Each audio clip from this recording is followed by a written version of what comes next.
What's up guys, it's Bromley from Empire Barbell, and today I want to give you my free bench program. Now before we go into this, I want to tell you really quick, we just started a forum, we launched it last week, we got about 50 members, but I want this to be a community where everybody can take their questions and comments they have from here and post it so they can have kind of an interactive back and forth with other people and hopefully learn and grow at a faster rate than the YouTube comment section will usually allow for.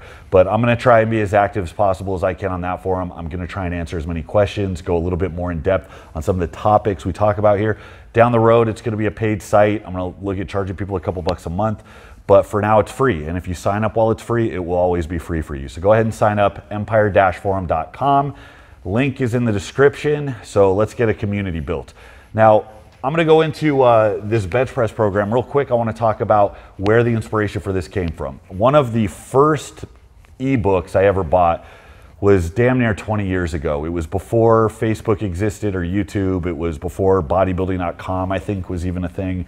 And I got on what is essentially one of the first sales pages I ever got to online before you kind of realize what sale pages look like. And I got sold. It was this guy, Lee Hayward. He had his Blast Your Bench program. And I think Lee Hayward's still actually pretty active. I think I still see him around.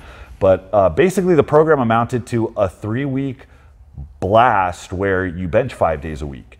And it promised to put up to 50 pounds on your bench in 3 weeks. So being in my teens and ready to do anything to bench 5 pounds more, I decided to pay out the 20 or 30 bucks, whatever it was, and give it a shot. So what I found, and this was a really crucial lesson I had, was that the frequency of training was brutally effective. Like being able to double up on the amount of work you do, being able to get those extra touches, being able to really condition yourself under the load and get those movements in while you're fatigued as you build fatigue over these 3 weeks was super effective. And I could feel myself getting stronger into the second week. Now, the workout did have some drawbacks. I want to say that the last week was triples every day, I believe, because it was supposed to be strength specific.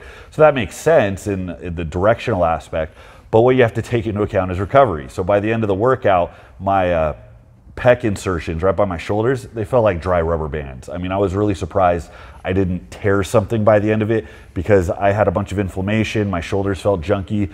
Objectively, I was stronger, but I was also more beat down. So this goes into just general theory about high frequency training. The best, most fastest way to get strong for anybody is to train as frequently as you possibly can. Muscles adapt very fast. Even your nervous system long-term adapts to frequent load. Short-term, going too heavy too often will cause you to backslide. But long-term, your nervous system can adapt to some pretty intense stressors. Really what holds us back is our system, our structure. What your joints are doing, what your tendons and connective tissue are doing. Tendons almost take longer than I believe bones when it comes to healing. There just isn't a lot of blood flow, and that just means repair happens at a much slower rate. So it's also one of the reasons why you have to be mindful of getting too strong too fast. I know guys that got too strong too fast to where the muscles could put out more horsepower than their tendons and joints could actually sustain, and then you get overuse injuries if you don't, actually tear something. So those are all pitfalls we need to address, and that's the reason why recovery is so important when planning programs in the real world. Because like I said, if we had our way about it, we would just train heavy and hard all day, every day. Your body would adapt, you get very strong very fast. But we don't have Wolverine skeletons. We have to pay attention to the weakest link, and for the most part, that's going to be the thing that takes the longest to adapt. So I decided to kind of take a crack at a high frequency bench program. I was looking at some of the other high frequency protocols that have existed before, what people have had to say about it. Some of you might be familiar with Small-Off. Small-Off is the program you go on to put 100 pounds on your squat in a very short period of time. And it works off a high frequency principle. I mean, it is just a ton of weekly high volume squatting. And if you can hang with it, your body adapts, and it adapts very fast. The Bulgarian system is a good example of going as heavy as you can and just forcing your body to adapt. The people that it worked for fantastically. I'm talking about basically working up to maxes every day. But those were the people that didn't fall apart. So for that system, if you have a dozen eggs, you're chucking those eggs against the wall. The ones that don't break are the ones that are your world champions. The ones that did break are the ones that wish they went on a different program. And unfortunately, that represents most of the population. So if you're a mere mortal like I am, you got to take the high frequency stuff with a grain of salt. So basically when I put this together, I wanted to take the same principles of high frequency training that are effective, but massage them a little bit. So real quick, I want to talk about what this is and what this isn't. What this is an appropriate way for someone who wants to give a quick boost to their pressing power in a short period of time. Likely for somebody who's newer, this isn't going to work as well for more advanced guys. The more advanced you get, the more you have to specialize your training in individual phases, because you're not going to be able to bring everything up at once the way you do with kind of a high frequency undulating periodization approach. Undulating just means that we change the sets and rep schemes from a day-to-day basis. So, high frequency, you might be doing 5s every day of the week or 10s every day of the week.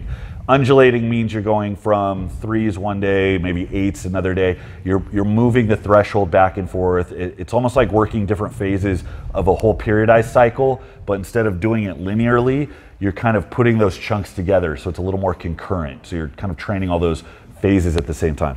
So that's just what we mean by undulating. Long term, you're going to want to do more of a blocked off, focused type of periodization.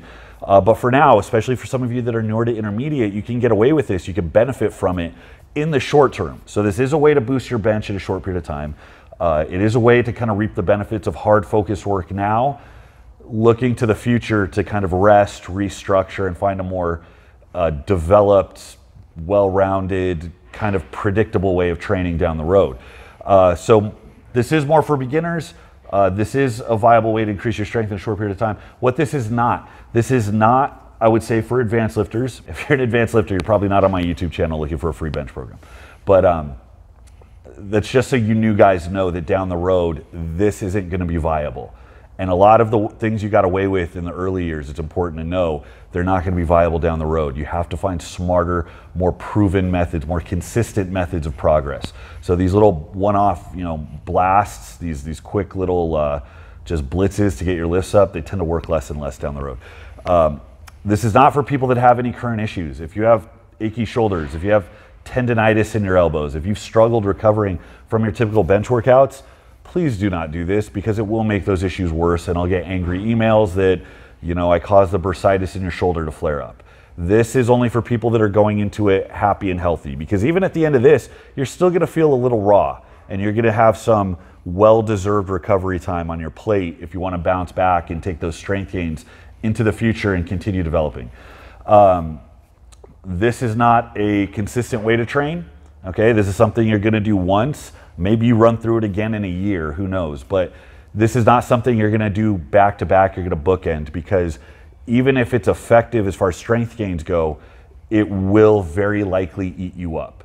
And for whatever percentage of the population can handle this type of volume indefinitely, that's going to be a very small percentage of you. So it's best not to just assume that you're that person, because you're probably not. So now that I've given all the precautions and I've given fair warning, this is a very difficult program and it will test you. So you want to go in healthy, you want to go in focus. You also, this isn't something you're going to do while you're doing overhead pressing, while you're doing a bunch of secondary accessory work. You're not going to be doing full 2-hour upper body workouts at the end of these. You're also not going to really be putting a lot of work in your lower body while you're doing this. You have to have enough recovery to get your upper body to grow. You're not going to be dieting. If you try to do this in a calorie deficit, you're going to suffer. So you got to come in ready to eat, ready to work, ready to recover. So this is the breakdown of the program. Basically, this high frequency approach, we use undulating periodization to work multiple thresholds to get this synergistic effect. So while you're improving, let's say, endurance capacities, high rep capacities, that's going to increase your capacity. It's going to increase your muscle mass, more of a hypertrophy range. And on the low end, we're going to be stimulating your nervous system. We're going to be doing 3s and 2s and 1s, and we're going to be conditioning you to those higher loads. So the idea is doing those together gives a synergistic effect, and in the short term, you grow exponentially faster. Now, keep in mind, again, it's not necessarily a long-term sustainable solution, but if you are untrained to this type of training, if you're new to this type of training, it can be effective in the short term. So we bracketed everything off into what I just deemed light, medium, heavy. These are extremely vague terms. Don't assume that light, medium, heavy means the same thing in each program, because it doesn't. Okay, everybody has their own idea. Some people, it's a specific percentage. Me, I look at really how many reps you're getting for this. I mean, the higher rep work down to the lower rep work. That's basically what this boils down to. Medium day is where the volume tends to be right in the middle. You know, medium percentages, 70 to 85. We're doing, you know, anywhere from 3 to 5 working sets of, you know, on the last set, you're going to be getting anywhere from 5 to 8 reps on most of those. So it's a very medium volume day. The light days serve two purposes. One is, will serve several purposes. One is it's a type of training you're likely not used to. This takes advantage of the developmental qualities of bench pressing. So many people forget about the main lifts. They started out as developmental exercises. We're so used to looking at benching and squatting and deadlifting as competitive exercises. We treat it like a feat that we're getting ready for, like a shot put throw or something. I guess it's just called a shot put. Powerlifting's only been around since 1965. Through the 40s, 50s, and 60s, those lifts were used by people in physique culture to physically get bigger, which meant they would do a lot of sets. It meant they would do a lot of reps, and that is how you developed a bigger, fuller, stronger upper body. So we're going back to those roots. The vast majority of you grow because most of you don't train this way anymore. So the first time you do this, it's a novel stimulus, it's a shock to your system, and you just accidentally get stronger just for the sake of actually doing an amount of work and working a threshold you're not used to. So novel stimulus, it's a little more hypertrophy based, intensity in the sense of effort, not percentage. Effort is gonna be higher because these 5 sets of 15, fatigue sets in very, very fast, even at this slighter rep range. For the rest pause, most of you have never done rest pause on a bench press. Also, extremely high levels of fatigue sink in very fast. So again, novel stimulus, higher levels of fatigue, and we're also building capacity. Endurance is now a factor. So doing these rep ranges actually builds your ability to recover from the work you're gonna do down the road. So these are lighter days, they're easier to recover from. Delayed onset muscle soreness might be a lot worse, but systemically, you're not gonna take the hit, you know, that I got hit by a dump truck feeling you get after doing, you know, a lot of heavier high percentage work.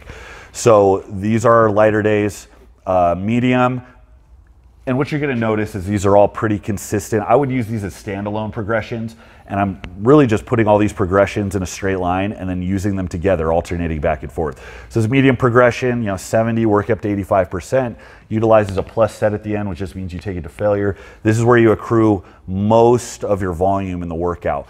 As we get into the heavy days, the purpose of the heavy days is to steadily adapt you to handling heavier loads, to get you used to the loads, but the main adaptation is your nervous system. So when we're at 80, 85, 90%, we're not just going to failure, we're doing a lot of good quality, low rep work. So it's practice. 10 triples, that's a lot of triples, but there's a lot of ways you could get to 30 reps. By keeping the reps low and doing a lot of practice, we're dialing in your nervous system. You're gonna be freaking amazed at how quickly your nervous system adapts to this and how each workout stays fast and stays aggressive as the weight starts to climb up. And that's how we get that synergistic effect. We build the muscle more on the light medium days with the volume. We get more nervous system stimulation on the heavier days. That's the principle. Like I said, these progressions I've done as standalone progressions. They work fantastically well. So what we do is we take these and we throw it together on this 5-week template. So instead of the blast your bench routine, which was 3 days, 5 days a week of varying rep ranges, I decided to use a little bit of the same logic we use for a contest prep.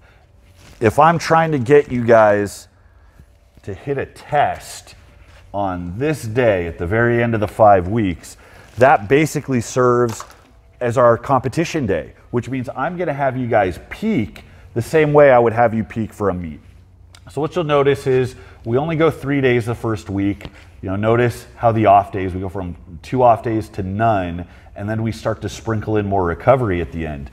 So this is a preparatory phase. It goes into the hardest part, which is the 5 day a week, which is week 2. Excuse me. And then we go to 4 days a week, 3 days a week, and then we do one light workout the week of our test. So what you'll notice is the last heavy day is going to exist about 9 or 10 days before the test day. And that's exactly what you would run for a meet. You're not going to do something heavy the week of. The point of this progression of organizing the work this way is that we build up an insane amount of fatigue, and then we continue to progress as volume drops and recovery increases.